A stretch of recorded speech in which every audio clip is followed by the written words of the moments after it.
আজকের ভিডিওতে আমি একটা শর্ট নোট নিয়ে আলোচনা করব one act play. One act play এক ধরনের টাইপ অফ ড্রামা, যেটাতে একটা সিঙ্গেল প্লট থাকে, কিছু সংখ্যক ক্যারেক্টার নিয়ে এটা উপস্থাপন করা হয় এবং 1 ঘন্টার মধ্যেই বিরতি না নিয়ে শেষ হয়। এই ধরনের ড্রামা 19th সেঞ্চুরিতে আসে এবং জনপ্রিয়তা লাভ করে। মূল ভিডিওতে যাই। One act play. One act play presents একটা সিঙ্গেল ইনসিডেন্টস এটা উপস্থাপন করে, performed by few number of characters and running for less than 1 hour।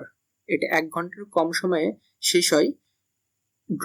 Without dropping of the certain মানে পর্দা, অর্থাৎ 1 ঘন্টার কম সময়েই বিরতি না নিয়ে এটা শেষ হয়।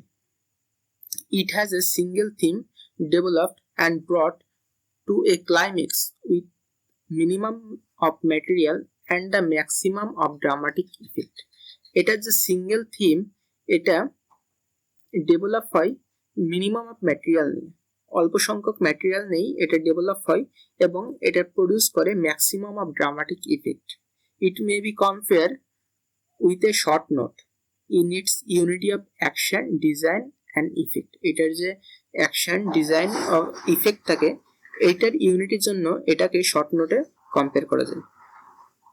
One act play came in existence in 19th century and became popular with the playwrights working in non-commercial and experimental theater। এটা 19th সেঞ্চুরিতে আসে এবং পপুলার হয় কাদের মাধ্যমে? প্লেরাইটস, যারা নন কমার্শিয়াল এবং এক্সপেরিমেন্টাল থিয়েটারে কাজ করত। বেস্ট নন কিছু ওয়ান অ্যাক্ট প্লে হলো জন মিলিংটন সাইনের riders to the sea, Anton চেখভের দ্য প্রপোজাল, হিউজিন ওনেলের হিউই, হ্যারল্ড পিন্টারের the dumb waiter and the caretaker. আশা করছি বুঝতে পেরেছেন। যদি ভিডিওটা ভালো লাগে তাহলে অবশ্যই লাইক দিবেন। নিচে ডিসক্রিপশন বক্সে পিডিএফ এর লিঙ্ক দেওয়া থাকবে।